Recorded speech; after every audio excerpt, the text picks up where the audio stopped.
قل هو الله احد الله الصمد لم يلد ولم يولد ولم يكن له كفوا احد۔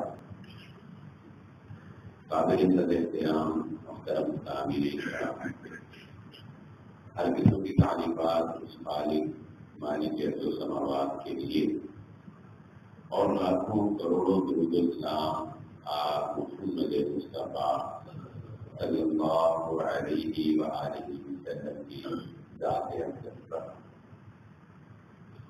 ہماری سابقہ گفتگو توحید کے حوالے سے کی گئی تھی، جس میں یہ بات آپ کے سامنے رکھی گئی کہ اللہ تعالیٰ وہ ذات ہے کہ جس کو ہم دیکھ تو نہیں سکتے، مگر دل دیکھے اس کی نشانیوں سے اس کو پہچانا جاتا ہے، جس میں آپ کے سامنے جسمانی روح جو ہے اس کی مثال آپ کے سامنے رکھی کہ جس طرح ہم روح کو نہیں دیکھ سکتے لیکن ہم مانتے ہیں کہ جسم ایک چیز ہے جس کی وجہ سے یہ جسم کام کرتا ہے، اسی طرح پھر دیکھے ہم اللہ کو اللہ کی نشانیوں سے پہچانتے ہیں۔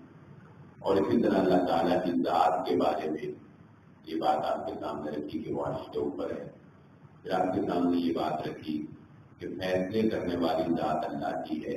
انسان یہ تو سمجھ سکتا ہے کہ فلاں کام کس اسباب کے تحت ہو رہا ہے، لیکن وہ کب، کس وقت، کہاں اور کیوں ہوتا ہے، کیوں کوئی انسان بچپن میں مرتا ہے، کیوں کوئی جوانی میں مرتا ہے، کیوں بارش یہاں برستی ہے، کیوں وہاں نہیں برستی، یہ ساری باتیں اللہ تبارک و تعالیٰ کے فیصلے یہ آپ کے سامنے رکھے۔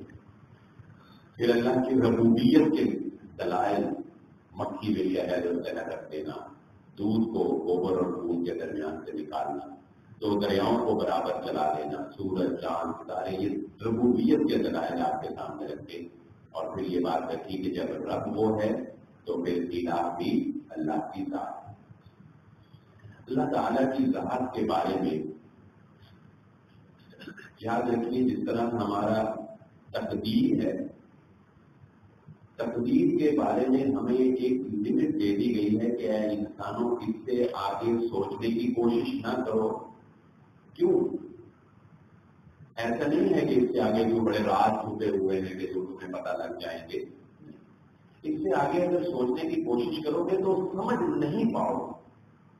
جب سمجھ نہیں پاؤ گے تو اپنی طرف سے کوئی بات بنا لو گے یا اپنے عقل سے ہی کوئی بات جو ہے وہ سیکھ لو گے اور پھر وہ بات تمہیں گمراہ کر دے۔ اسی طرح اللہ کی ذات کے بارے میں بھی ہمیں ایک حد دے دی گئی، اس سے آگے ہمیں سوچنے کی اجازت نہیں، اس لیے نہیں کہ ہم کہیں پہنچ نہ جائیں، بلکہ اس لیے کہ اگر اس سے آگے جانے کی کوشش کرو گے تو تم سمجھ نہیں سکو گے اور گمراہ ہو جاؤ۔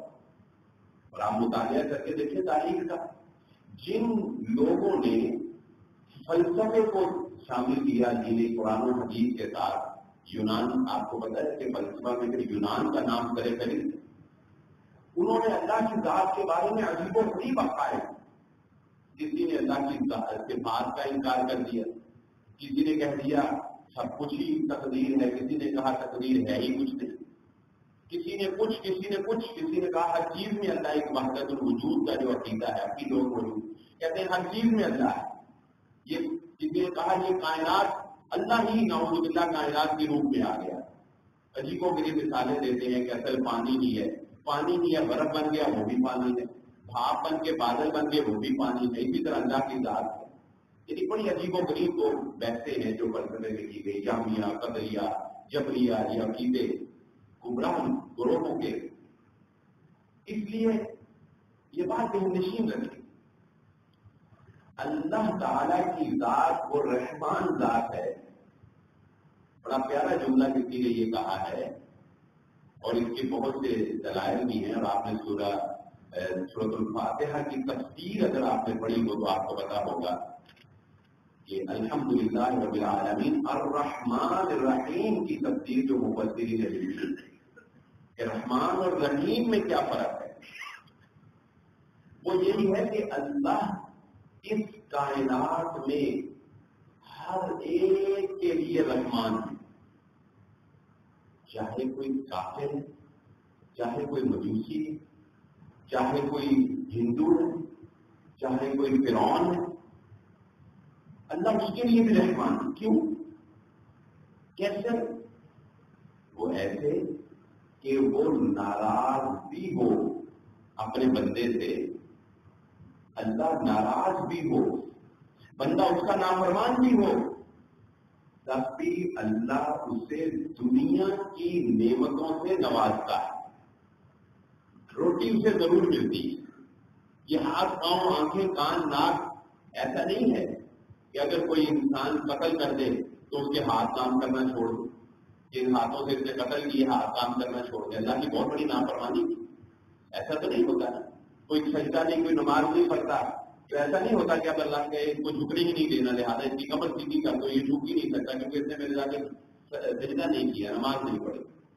ایسا نہیں، کیوں؟ وہ رحمان ہے، رحمت اس کی بے پایا ہے، یہ ملنا ہی ملنا ہے، ایک نظام کائنات ہے، اس کے فیصلے ہیں، جس طرح میں نے پیچھے کہا نا، وہ سمجھ نہیں سکتے کیوں کوئی امیر، کیوں کوئی غریب، کیوں کسی کے 10 بچے اور کیوں کسی کا ایک بھی نہیں۔ آزمائشیں ہیں مختلف طرح کی، کسی کو دولت دے کر آزمایا، کسی کو غریب کر کے بنایا۔ ہاں لیکن قیامت کے دن یہ جو دنیا کا اتار چڑھاؤ ہے نا، دنیا میں کوئی انسان بڑی آسانی زندگی گزار رہا ہے، کوئی بڑی مشقت بھری زندگی گزار رہا ہے، کسی کو بہت خوبصورت جسم وطا قطع ملا ہوا ہے، کوئی بیچارہ سادہ تھا پیدا کیا گیا ہے، یہ دنیا میں بہت فرق ہے۔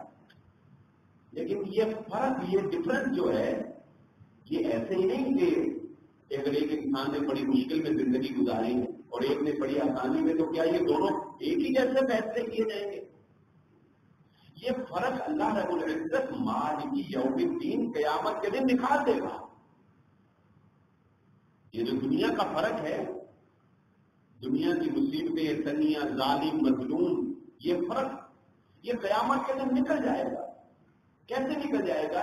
کہ ایک شخص یوم القیامت کا 4000 سال کا دن، بہت سی روایات میں اللہ کے نبی صلی اللہ علیہ وسلم نے اس بات کی طرف اشارہ فرمایا ہے کہ مساکین جو ہیں، دنیا کے مسکین، وہ جنت میں کئی 100 سال بعد، روایت میں 500 سال پہلے داخل کر دیے جائیں۔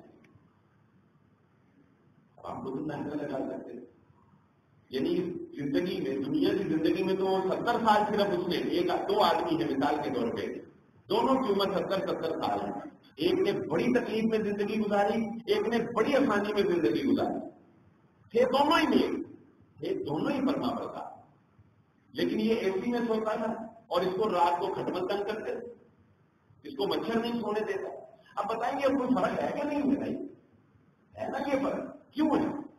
اچھا کیوں ہے یہ کیوں کا جواب ہم نہیں سوچ سکتے۔ اللہ نے آزمایا اس کو اے سی میں سنا کر آزمایا ہے، اور اس کو چارپائی پر، اس چارپائی پر جس کے نشان بھی اس کی کمر پر بن جاتے ہیں، اس چارپائی پر بغیر بستر کے لے کر جو ہے سنایا ہے۔ اس کو اس طرح آزمایا ہے کہ یہ صبر کرتا ہے کہ نہیں، اور اس کو اس طرح آزمایا ہے کہ یہ شکر کرتا ہے نہیں، سمجھ لیں کہ یہ شاکر ہے اور سمجھ لیں کہ یہ صابر ہے۔ اس کے باوجود دنیا میں فرق تو ہے، یہ تنگ ہے وہ آسان، یہ جو فرق ہے یہ قیامت کے دن نکال دے گا، نا انصافی نہیں ہوگی، وہ دن ہی اسی لیے، وہ دن ہی اسی لیے۔ تو دراصل یہ بات دوسری طرف نہ چلی جائے، ہمارا جو موضوع ہے اصل میں وہ کیا ہے کہ اللہ تعالیٰ کی ذات رحمان ہے، رحیم ہے، دنیا میں ہر ایک کو نواز رہی ہے۔ یہ کم زیادہ کی تقسیم اس نے نظام کائنات کو چلانے کے لیے رکھی ہے۔ اگر کوئی غریب نہ ہوتا تو کائنات کا نظام نہ چل سکتا، سارے ایک جیسے ہوتے، کوئی کسی کا کام نہ کرتا، کیسے آزمائشیں ہوتی، کیسے مصیبتیں آتی؟ نہیں، یہ تو ہر لمحہ ہر لمحہ مختلف طرح سے آزمائشیں ہو رہی ہیں۔ شکر ادا کرنا چاہیے آپ کو کہ اللہ تعالیٰ نے آپ کو یہ وسائل دیے ہیں کہ آپ یہاں پر سکون سے بیٹھے، جمعہ پڑھ رہے ہیں، وقت پر آ گئے۔ پتہ نہیں کوئی ایسا بھی ہوگا جو چاہت رکھنے کے باوجود نہیں آ سکا ہوگا، اس کو جمعہ پڑھنے کے لیے اگر آنا ہو اس کا باس اس کو نوکری سے نکال دے گا. وہ بیچارہ اتنا مجبور ہے, اس کی جمعہ پڑھنے سے اس کی نوکری جاتی ہے, ایسے بھی مجبور ہے. جمعہ پڑھے تو نوکریاں جاتی ہیں, نوکریاں جائیں تو بھوک آتی ہے, اور بھوک آئے تو زندگی تباہ ہو جاتی ہے. وہ بیچارے دل میں اس خواہش کو مار دیتے ہیں اور جمعہ پڑھنے کے لیے وقت پر نہیں آتا ہے. ہر انسان کی مجبوری اللہ کے ساتھ ہے. میں کوئی جھوٹ نہیں, ریلیکسیشن نہیں دے رہا ہوں ان کو. میں یہ بیان کر رہا ہوں کہ اللہ تعالیٰ کا یہ شکر ادا کرنا چاہیے ان لوگوں کو جن کو اللہ تعالیٰ نے ایسے وسائل اور آسانیاں دی ہوئی ہیں کہ وہ زندگی میں نیکیوں پر آسانی سے عمل کر رہے ہیں. لیکن یہ فرق انشاءاللہ جو تندرستی کا اور سہولت کار کا ہے یہ نکلے گا قیامت کے دن. بات کیا سمجھانا چاہتا تھا؟ چلو یہ تو نظام کائنات چلانے کے لیے اللہ نے تقسیم کی ہے اور وہ نواز بھی رہا ہے. یہ سلیکشن اللہ نے نہیں کرنی, یہ سلیکشن انسان نے خود کرنی ہے کہ وہ اپنی عبادت کے لیے اور حصول نعمت کے لیے کس ذات کو اپنی دعاؤں کا محور و مرکز بناتا ہے. یہ انسان نے خود سلیکٹ کرنا. اس سلیکشن میں, اس انتخاب میں اگر غلطی ہو جائے تو یہ نہیں ہوتا کہ ملنا بند ہو جائے گا, ملتا رہے گا لیکن آخرت خراب ہو جائے. دنیا کا امیر ترین انسان وہ ہے جو اللہ کے ساتھ شرک کرتا ہے. بتائیں ہے کہ نہیں؟ وہ حضرت عیسیٰ علیہ السلام کو اللہ کا بیٹا مانتا ہے, اور اللہ کا بیٹا کسی کو کہنا ایسے ہے کہ یہ زمین و آسمان پھٹ جائیں. تکاد السماوات یتفطرن. لیکن وہ دنیا کا امیر ترین انسان ہے, اس نے اللہ رب العزت کی ذات کی قدر نہیں جانی, اس نے انتخاب میں غلطی کی. اگر کوئی کسی کرسی سے مانگنا شروع کر دے نا, نوکری اس کو بھی مل جاتی. کوئی درخت سے مانگنا شروع کر دے نا, نوکری اس کو بھی مل جاتی. اللہ نے ایک وقت رکھا ہے, ایک وقت مقررہ پر اس کو مل جائے گی. لیکن اس نے اپنی عاقبت خراب کر لی یہ سمجھ کر کہ مجھے یہ نوکری درخت سے مانگنے کی وجہ سے نہیں, اللہ سے مانگنے کی وجہ سے نہیں. دیکھیں سورۃ الکہف کی ایک بڑی پیاری مثال ہے, آپ پڑھتے ہوں گے الحمدللہ ہر جمعہ میں. اللہ کے نبی صلی اللہ علیہ وآلہ وسلم سے سوال کیا گیا آپ کی نبوت کو جاننے کے لیے کہ آیا آپ سچے نبی ہیں یا کہ نہیں. پوچھا گیا بتائیے, یہ 3 سوال ہیں, ہم نے سورۃ کہف میں جمعہ پڑھایا, اس میں آپ کے سامنے رکھے تھے, تو ان کا جواب دیں. نبی صلی اللہ علیہ وسلم نے فرمایا میں تمہیں کل اس کا جواب دوں گا. آپ انشاءاللہ نہیں کہا, وہی نہیں آیا. کچھ دنوں کے بعد پھر وہی آئی اور پھر آپ کو یہ تلقین کی گئی کہ آپ نے جب بھی کوئی بات کہنی ہے تو ساتھ یہ ضرور کہنا ہے الا ان یشاء اللہ, یعنی اگر اللہ نے چاہا تو انشاءاللہ کے الفاظ ضرور کہنے. چلو یہ تو ایک اس ٹاپک کے دوارا. اس بارے میں مفسرین نے ایک بڑا پیارا نقطہ بیان کیا ہے. وہ کیا؟ انہوں نے کہا کہ دراصل یہ بات ایک نبی بھی نہیں جان سکتے, کیونکہ نبی تو وما ینطق عن الہوی ان هو الا وحی یوحی, ایک نبی کو بھی اس حکمت کا نہیں علم کہ کس سوال کا جواب کیسے اور کس وقت دینا ہے. یہ اللہ کو پتا ہے کہ مشرکین کی جانب سے کیے جانے والے سوال کے جواب کا اصل وقت کون سا ہے. تو اس وقت اللہ نے وحی نازل کر کے ان کے سوالوں کے جواب دیے.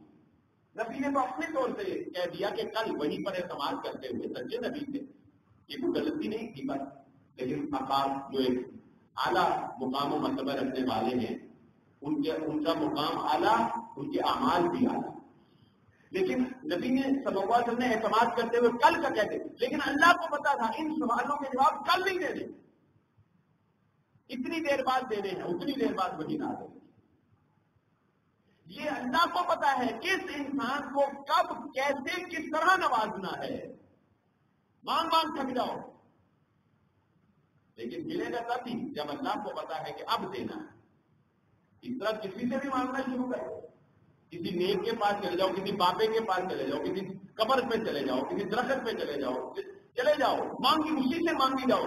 جب تمہارا وقت مقررہ آئے گا تمہیں مل جائے.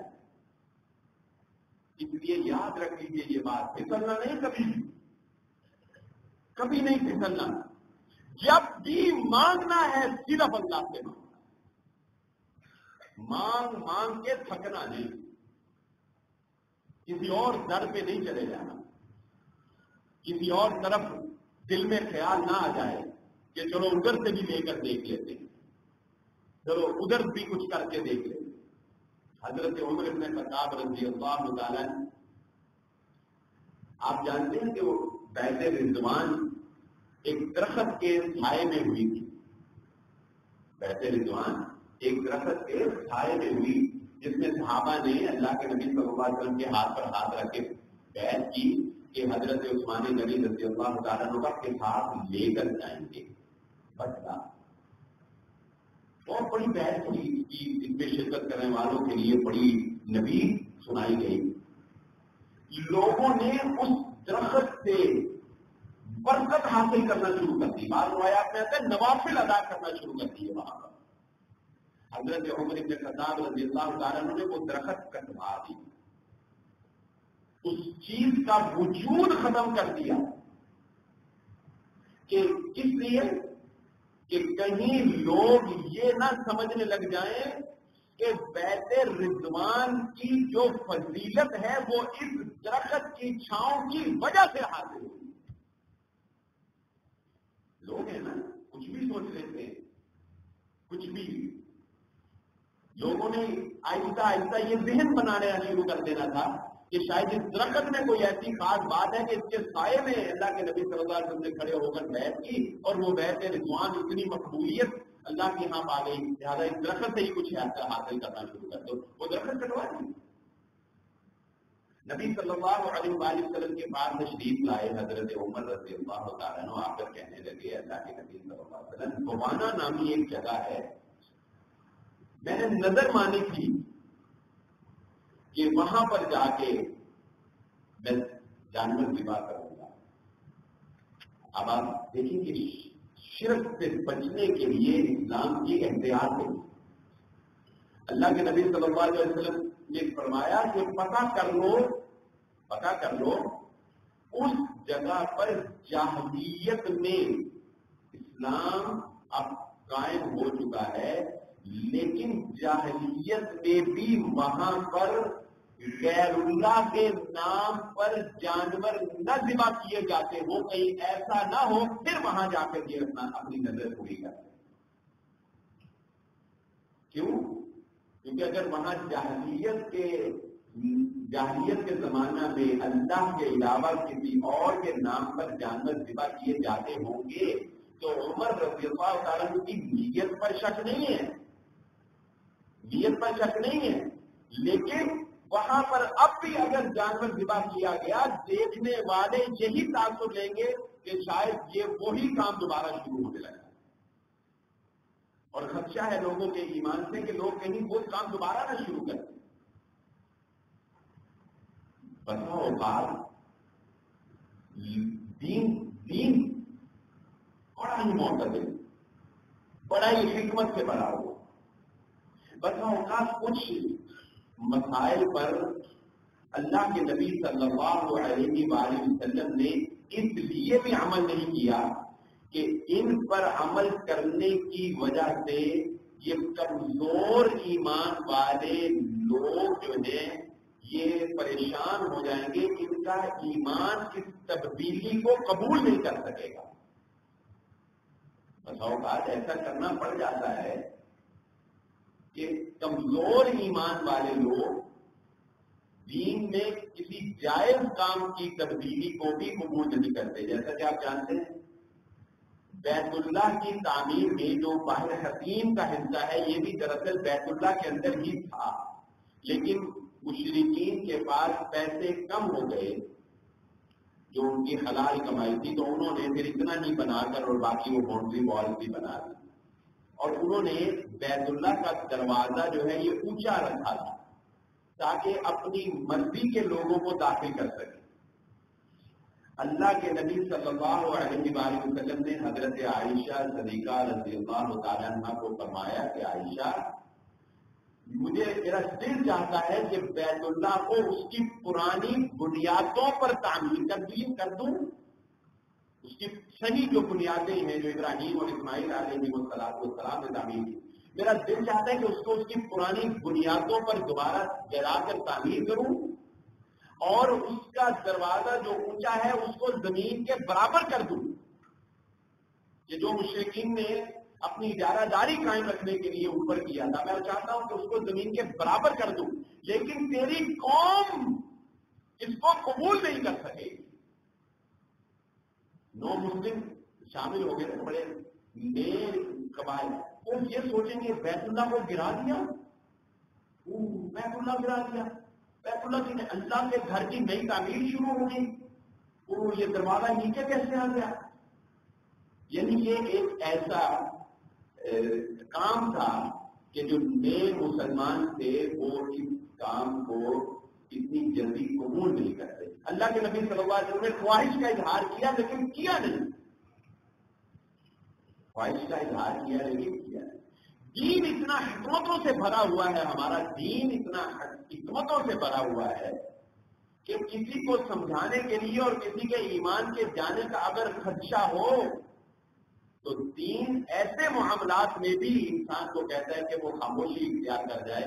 لیکن شرک اتنا بڑا ظلم ہے کہ شرک کے معاملے میں اللہ کے نبی صلی اللہ علیہ وسلم نے یا دین اسلام نے کبھی خاموشی اختیار کی.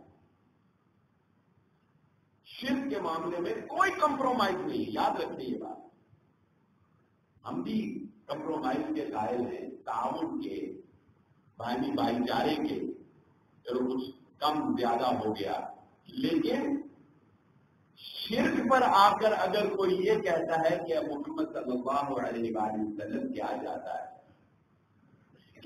ہے کہ اگر ہم آپ کے اللہ کو مانیں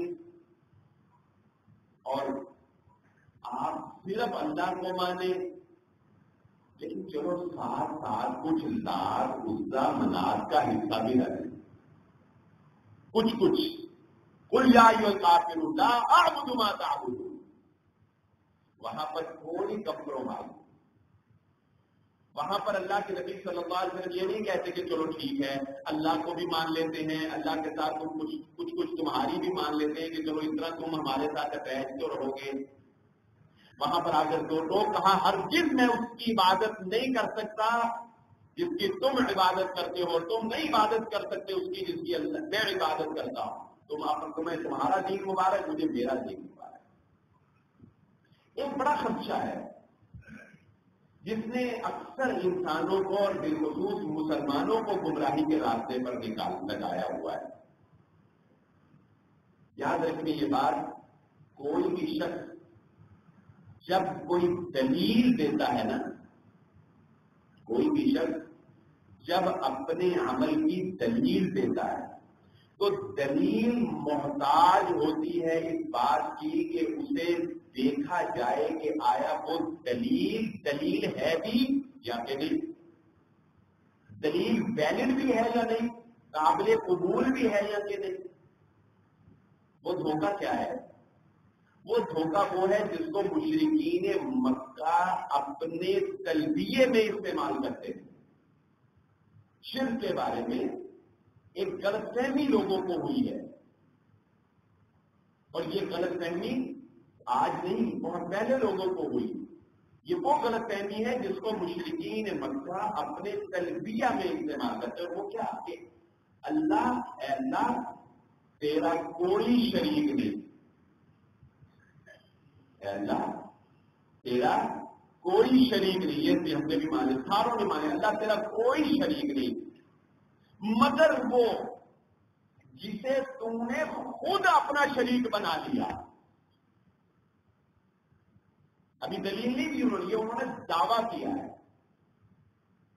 مشرکین مکہ نے دعویٰ کیا ہے اپنے شرک کرنے کا کہ ہم اللہ کے ساتھ انہی کو شریک ٹھہراتے ہیں جن کو خود اللہ نے اپنا شریک بنا دیا. آج بھی بعض لوگ یہ سمجھ لیتے ہیں کہ یہ نیکوکار لوگوں کو ہم اس لیے پکارتے ہیں کہ اللہ نے ان کو اپنا اختیارات سے نواز دیا. اس کی بھی دلیل انشاءاللہ میں دوں گا آپ کو کہ اگر کسی کے ذمہ کوئی کام ہو تب بھی اس سے نہیں مانگا جاتا. اچھا, یہ ہے ان کا دعویٰ. اس دعوے پر دلیل چاہیے. کیا دلیل ہے تمہارے پاس اس بات کی کہ اللہ نے خود اپنے شریک بنائے ہوئے ہیں؟ نعوذ باللہ, لات عزا منات یا کوئی بھی. اس کی دلیل کیا ہے؟ اب اس کی دلیل یہ ہے ما وجدنا علیہ آباؤنا, ہم نے اپنے آباء و اجداد کو ایسا کرتے ہوئے دیکھا. یہ دلیل. اور کون سی دلیل ہے بتائیں؟ کوئی صحیفہ اترا ہے کہ اللہ نے تمہیں قرآن میں بتایا ہے, یا تم نے اللہ سے پوچھا ہے؟ کیا تمہارے پاس دلیل ہے کہ اللہ نے اپنے شریک بنائے اور فلاں فلاں فلاں مینشن کیے بنائے؟ دیکھو نبی صلی اللہ علیہ وسلم اللہ کے نبی ہیں. کیسے پتا لگا؟ اللہ نے وحی کے ذریعے فرشتہ بھیج کر قرآن جیسی عظیم کتاب نازل کر کے بتایا یہ میرے نبی. ان کو مانو. یہ دلیل ہے کہ ماں وجدنا, جو ہم نے اپنے باپ دادا کو کرتے ہوئے دیکھا, لہذا ہمارے باپ دادا لات عزا منات کو اللہ کا شریک ٹھہراتے تھے, لہذا ہم نے ایسا ہی دیکھا. اب ان کے باپ دادا کیا گمراہ نہیں ہو سکتے؟ کیا ان کے باپ دادا کو غلطی نہیں لگ سکتی؟ وہ بھی انسان تھے, یہ بھی انسان ہے. ان کے باپ دادا بھی گمراہ اور ان کی وجہ سے یہ بھی گمراہ. اس لیے یہ بات ذہن نشین رکھیں, نہ تو اللہ کا کائنات میں کوئی شریک خود سے ہے, اور نہ اللہ نے کائنات میں اپنا کوئی شریک بنایا ہے. نہ کوئی خود بن گیا ہے, نہ کسی میں خود اتنی جرت ہے, اور نہ ہی کوئی اللہ نے خود سے اپنا شریک بنایا ہے. اللہ کی محبوب ترین ہستیاں جو ہیں وہ انبیاء کرام ہیں. اللہ نے ان کو بھی اپنے کسی معاملے کے اندر شریک نہیں ٹھہرایا. ابھی آپ نے یہ مثال سورہ کہف کی سنی, جب اللہ نے چاہا وہی نازل کی, جب اللہ نے نہیں چاہا وہی نہیں نازل کی. اللہ کی خواہش. اچھا, یہ بات تو ہمیں قرآن و حدیث سے ملتی ہے. یہ تو نہیں ملتا کہ اللہ نے کس کو اختیار دیا کس کو نہیں, لیکن یہ بات ہمیں قرآن حدیث سے ملتی ہے کہ اللہ نے نظام کائنات اسباب کے ماتحت رکھا ہے, اسباب پر چلایا ہے. اسی لیے تو سائنس تحقیق کر کے بتاتی ہے کہ ہر کام, یہ کام کس وجہ سے, یہ کس وجہ سے, بلڈ پریشر لو ہو گیا کیوں ہوا, پسینہ زیادہ آ گیا, پانی کی آگ کم ہو گیا, بلڈ پریشر لو ہو گیا, گرمی ہو گئی. یہ سارے اسباب ہوتے ہیں نا جو ہم تلاش کرتے ہیں, لیکن اللہ اسباب کا محتاج نہیں. یہ طریقہ ہے جو ایسے چلایا ہے. اسی طرح اللہ نے نظام کائنات میں اپنے برگزیدہ مقرر فرشتوں کو کاموں کے اوپر مقرر کیا ہوا ہے. یہ بات تو ہم جانتے ہیں. وحی کے لیے ایک خاص فرشتے کو مقرر کیا, حضرت جبرائیل علیہ السلام. موت کے لیے ایک خاص فرشتے کو مقرر کیا. چلو یہ بھی بات آج آپ کو بیان کر دوں. موت کے لیے جو فرشتے کا نام ہے, ہمیں عام طور پہ معروف ہے کہ موت کے فرشتے کو اسرائیل کہا جاتا ہے. اسرائیل موت کے فرشتے کا نام ہے. آپ غور کیجئے گا اور پڑھیے گا جا کر. یہ غلط نہیں میں کہہ رہا کہ ایسا کہنا غلط ہے، کیونکہ ٹھیک ہے روایات میں بنی اسرائیلی روایات میں شاید کہیں یہ ملتا ہو، لیکن قرآن میں اور احادیث میں آپ کو کہیں نہیں ملے گا کہ موت پر روح نکالنے کے لیے جس فرشتے کو مقرر کیا گیا ہے اس کا نام اسرائیل ہے. یہ دیکھیں آپ اندازہ کریں، اب آپ سارے سوچیں گے یار شروع سے سنتے ہیں، بچپن سے سنتے ہیں، 4 بڑے فرشتے ٹیچر نے پڑھایا تھا، نرسری میں، پریپ میں، 1 میں، 2 میں، 5ویں میں، 65 میں، 4 بڑے فرشتے. ان میں سے ایک کا نام ملک الموت کا نام اسرائیل ہے. یہ نام نبی صلی اللہ علیہ وسلم نے نہیں بتایا، صحابہ نے نہیں بتایا. فرشتے کا نام ہمیں ایک ہی طریقے سے پتا چل سکتا ہے کہ نبی بتا دیں یا اللہ قرآن میں ذکر کر دے، جیسا کہ جبرائیل علیہ السلام کا ذکر کر دیا روح الامین، یا نبی بتا دیں، کیونکہ فرشتوں کے نام اللہ ہی بتا سکتا ہے. ان کے لیے یہ اسرائیل کا لفظ حدیث میں استعمال نہیں، قرآن و حدیث میں نہیں، پتہ نہیں کہاں سے روایتوں سے مشہور کر دیا ہے. بہرحال ان کے لیے جو لفظ استعمال ہوا وہ ملک الموت کا لفظ، ان کے لیے جو لفظ استعمال ہوا احادیث میں وہ ملک. اچھا، بات میں یہ کر رہا تھا کہ ہمیں پتہ ہے نا کہ وہ موت پر مقرر ہے، پتہ ہے کہ بادلوں کے اوپر فلاں فرشتے کی ڈیوٹی ہے، بارش نازل کرنے پر ہمیں بتایا گیا ہے فلاں فرشتے کی ڈیوٹی. لیکن آپ بتائیں جب کبھی ہم نے کسی کی زندگی کی دعا مانگنی ہو، کوئی مر رہا ہو، ہم نے اس کی زندگی کی دعا مانگنی ہو، ہمیں پتا ہے موت پر ایک فرشتہ مقرر ہے، کیا ہم یہ کہتے ہیں کہ یا ملک الموت اس کی روح قبض نہ کریں؟ کیا ہم فرشتے سے مانگتے ہیں؟ پتا ہے بارش پر فرشتہ مقرر ہے، کیا ہم فرشتوں سے مانگتے ہیں؟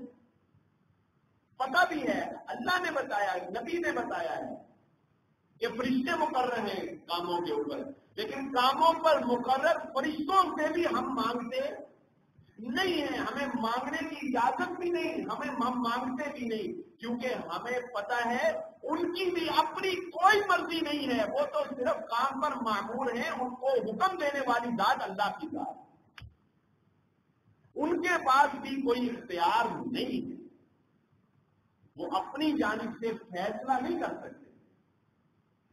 وہ تو کہہ دیا یہ کرنا ہے تو وہ کرنا ہے، اور اس میں ایک لمحے کی بھی وہ کمی کوتاہی نہیں کر سکتے، ایک لمحے کی بھی تقدیم و تاخیر نہیں کر سکتے. فیصلہ کرنے والی ذات اللہ کی ذات. تو پھر جب فرشتوں کو جن کو معاملات فرض کیے ہوئے ہیں ان کا یہ حال ہے، تو یہ کیسے ممکن ہے کہ ایک انسان جو دنیا میں زندگی گزار کر انسانوں والی محتاجی والی زندگی گزار کر جب اس دنیا سے چلا جائے تو پھر اس کو ایسے سرخاب کے کون سے پر لگ جائیں کہ وہ انسانوں کے کام کرنا شروع کر دے. وہ بیچارہ تو جب فوت ہوا ہوگا لوگوں کے کندھوں کا محتاج تھا، وہ بیچارہ تو آپ کے جنازے میں آپ کی بخشش کی دعاؤں کا محتاج تھا. کائنات میں صرف ایک ہستی ایسی ہے جس کے جنازے پر ان کے لیے بخشش کی دعا نہیں کی گئی. کائنات میں صرف ایک ہستی، انبیاء اکرام، لیکن امت کی بات کر رہا ہوں. نبی صلی اللہ علیہ وسلم کی دنیا میں مبعوث ہو جانے کے بعد صرف محمد الرسول اللہ صلی اللہ علیہ وآلہ وسلم کے جنازہ میں آپ کے لیے بخشش کی دعا نہیں کی گئی، آپ پر صرف درود پڑھا گیا ہے، وگرنہ ہر انسان کے لیے بخشش کی دعا کی جاتی ہے، کیونکہ وہ محتاج ہے، وہ محتاج ہے دعاؤں.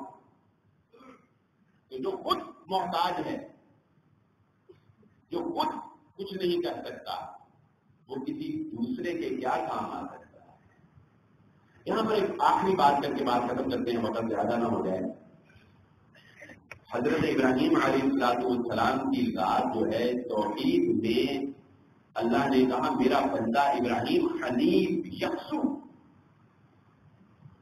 ابراہیم علیہ السلام کی رات میں ہمیں اختصار سے میں واقعہ بیان کر دوں کہ جب انہوں نے بتوں کو توڑا نا، آپ جانتے بتوں کو توڑا تو قوم نے مخالفت کی، جو بھی ہوا، حضرت ابراہیم علیہ السلام اپنی قوم کو مخاطب کر کے کہتے ہیں کہ اگر، مفہوم بیان کر رہا ہوں، صرف وقت قلیل ہے، کہ اگر مجھ پر کوئی مصیبت بھی آتی ہے تو یہ مت سمجھنا کہ میں یہ سمجھ لوں گا کہ تمہارے بتوں کو توڑنے کی وجہ سے آئی، میں یہی جنتی عقیدہ رکھتا ہوں کہ میرے اللہ کی رضا ہی ایسے تھی۔ بچوں کا ایسے ہو جاتا ہے، کسی نے آپ کو کہا چل اس کے پاس چلتے ہیں، بڑا کرنی والا ہے، چل اس سے جا کے کرتے ہیں، آپ کہتے نہیں ایسے ویسے یہ وہ کام کی، اچھا اگلے دن آپ کا نقصان ہو جاتا ہے۔ اب شیطان آ کر دیکھا وہ بڑا کرنی والا تھا، تم نے اس کو ٹھکرایا نا، دیکھا نقصان ہو گیا، تو ادھر نہیں نہ گیا، دیکھا تیرے ساتھ ایسے ہو گیا۔ یہ سارے شیطان کے بہکاوے، ہونا وہی ہے جو اللہ نے کرنا ہے، اللہ کے حکم سے، اللہ کی اجازت ہے، اللہ پر اپنے یقین کو پختہ کر لے، ملنا ہی ملنا ہے انشاءاللہ، لیکن اللہ کے در کے علاوہ کسی اور کے در پر جانا نہیں، اور اللہ کے علاوہ کسی اور سے مانگنا نہیں، اور اللہ کے ساتھ کسی کو شریک ٹھہرانا نہیں۔